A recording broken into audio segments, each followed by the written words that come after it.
मरत सरिस को राम सनेही जग जपे राम राम जपे। કોઈ પણ વિશિષ્ટ વ્યક્તિ હોય, જ્ઞાની હોય, મહાન હોય, પણ જયારે એને ઇન્દ્ર જેવાને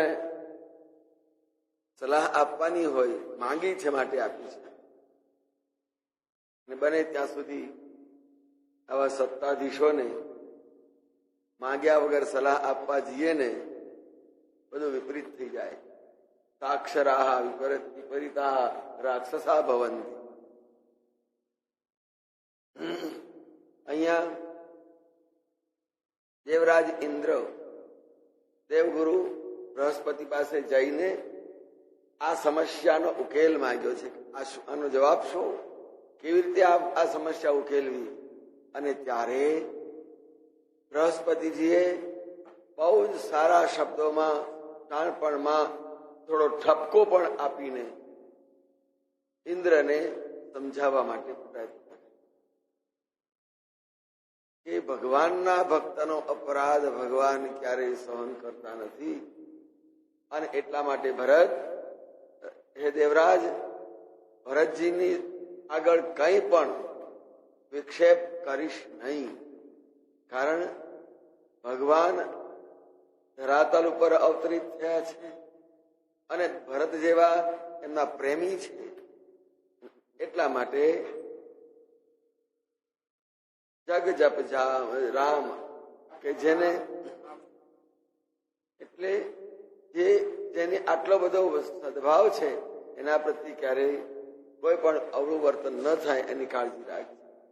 અને એટલું પણ ખ્યાલ રાખજે, મન હું આનીય અમર પદ, મનમાં આનો વિચાર સરખોય લાવીશ નહીં. એ અમર દેવોના રાજા, મનમાં સહેજ પણ વિચાર સંકલ્પ સરખો ન કરીશ. ભગવાનના ભક્તનું કાર્ય અટવાવી નાખવું એ તારી હેસિયત નથી. અને જો કંઈ પણ કર્યું તો એનું પરિણામ સારું નહીં આવે.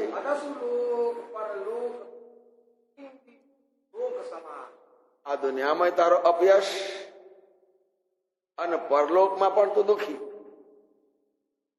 એમ અને એ તારો શોખ જે છે ને, એ તારી ઉપાધિઓ જે છે એ તું તારી હાથે દિવસે દિવસે વધારતો જઈશ.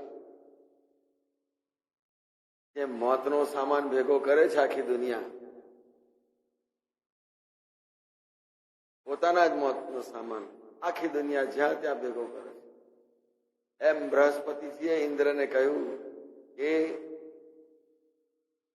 આ રોજ રોજ આ આપત્તિનો સામાન એકઠો કરીશ નહીં, ભગવાનના ભક્તોને સતાવીને. ભગવાનના ભક્તોને સતાવવા એટલે રોજ ને રોજ દુઃખનો, પીડાનો, અશાંતિનો સામાન રોજ ભેગો કરવો, રોજ ભેગો કરવો. દિને દિને શોક સમાજ અજસ લોક, અપયશ અને દુર્ગતિ, એના સિવાય બીજું કશું નહીં. અને રોજ વધારે ને વધારે દુઃખી થવાનું, દુઃખ ભેગા કરવાના છે. એટલે હળવાશથી લેજે, આથી આગળ વધીશ નહીં, એમ દેવરાજને ખૂબ સારી સલાહ આપી. ઉપદેશ હમારા રામ સેવક પરમ પ્રિયા. કુલગુરુ છે ને, દેવોના ગુરુ છે, અધિકારપૂર્વક કહે છે મારો ઉપદેશ છે, તોનો સુરેશ, અને નામ દઈને જો યાદ રાખજે ફલાણા, આ તને કહું છું. આમ તર્જની ઊંચી કરીને કે સુનો સુરેશ, મારો ઉપદેશ છે, રામ હિ સેવક પરમ. ભગવાનને પોતાનો ભક્ત વધારેમાં વધારે વાલો છે. માધવો ભક્ત વત્સલ, જ્યાં જ્યાં ભક્તને જરૂર પડી ત્યાં આગળ ઉભા રહ્યા. ભગવાન ઈંટ ઉપર ઉભા રહ્યા, દર્શન આપવા ગયા, ત્યાં ઉભો છું, ભલે તારી ઈચ્છા હોય તો માતા પિતાની સેવા કર્યા પછી મને ભક્ત વત્સલ. ભગવાનને ભક્ત અતિશય પ્રિય છે અને એમના પ્રિય પાત્રનું કંઈ પણ અજુકતું કરીશ નહીં. આ મારો તને આદેશ અને ઉપદેશ છે. માનત સેવક સેવકાય. અને જો તારે તારું ભલું ઈચ્છવું હોય અને શાંતિથી સુખેથી રહેવું હોય તો ભગવાનના ભક્તની, ભગવાનના સેવકની સેવા તું કર તો તન તો સુખી થઈશ. ભગવાનના સેવકની તું સેવા કર ત્યારે સુખી. નહીતર જો એમને હેરાન કર્યા તો સેવક બૈર બૈરુવચિતા. જો ભગવાનના ભક્તની સાથે, ભગવાનના સેવકની સાથે જો વેર કર્યું ને તો એ ભગવાનની આગળ એ 1000 ગણું વેર થઈ જશે. એ વેર વધતું જ જશે. એટલા માટે ભગવાનથી સાવચેત રહેવું હોય તો ભક્તોનાથી હેરાન કરીશ નહીં. યદ્યપિ સમનૈ રાગનો જા નહીં ને જદ્યપિ સમ નહીં રાગ ન રોષ. ભગવાનને કોઈના પ્રત્યે આવેશ હોતો જ નથી. બધાને માટે ભગવાનની સમાન દ્રષ્ટિ હોય છે. અરે અહંય પાપ પુણ્ય ગુણ. ત્યારે ભગવાન કૃપા કરવા બેસે ત્યારે કોઈના પાપ પુણ્યને અને ગુણ દોષને જોતો નથી. આપે જ રાખે છે. લે લઈ. ભગવાને પોતાના શ્રીમુખે કહ્યું કે આપે એટલે કોઈ પણ જાતની અપેક્ષા સિવાય આપે છે. દેહી આપી દે. માણસ આપી દીધું, લઈ જાય. જેમ સામાન્ય હોય કોઈ આવ્યો જરૂર લઈ જાય. ઉદારતા એમ ભગવાને આ મનુષ્ય શરીર પણ ઉદારતાથી આપ્યો છે અને એમાં પાપ પુણ્ય ગુણ દોષ કશું જોયા વગર આપી દીધું છે. એટલા માટે એને સાચવવાનો. જદ્યપિ સમ. ભગવાન તો સમદ્રષ્ટિ વાળા છે. ભગવાનને કોઈ નાનું મોટું નથી, કોઈ હરખામણું કે વાળું નથી. સૌના પ્રત્યે ભગવાનની સમદ્રષ્ટિ. અને એટલા માટે કહ્યું કે ભગવાનનો રોષ આવશ તું લઈશ. કેટલી ધીર ગંભીરતાથી અને સમજણપૂર્વક આ સત્તાવાળાને બહુ સમજાવવા પડે. આટલી બધી વાત કરી કે રામ રોષ આવક સૌ જરા એના ક્રોધથી આવે વળીને ખાક થઈ જઈશ. એટલે અપરાધ કરતો અટકાવ્યો અને ત્યાર પછી કહ્યું કે હવે એનું ભલું કરીશ તો તારું ભલું થશે. આમ માર્ગ પણ પૂછ્યો છે એટલે બતાવ્યો છે. કર્મ પ્રધાન પ્રધાન વિશ્વ કરી રાખા જો દસ કરઈ તસ્પંતા. જે જેવું કરે એવું પામે. કાંટા વાવ્યા હોય કાંટા જ ખાવા પડે. તો ઇન્દ્રને કહ્યું બસ કાંટા વાવવાના છોડી દે. જો જસ કરઈ તો તસ ફલજા. કર્મ પ્રધાન.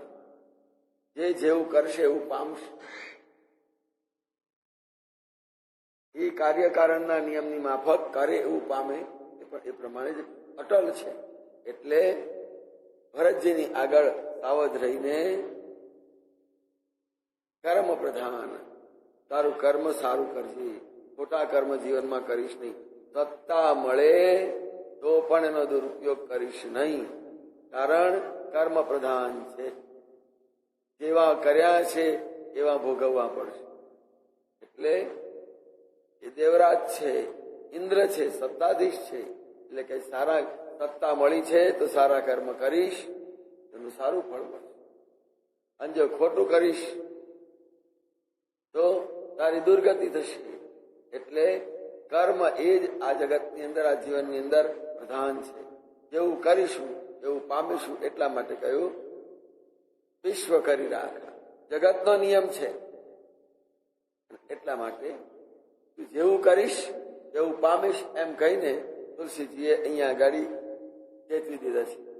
સત્યપિ કરઈ સમ વિષમ વિકારા ભગત અભગત હૃદય.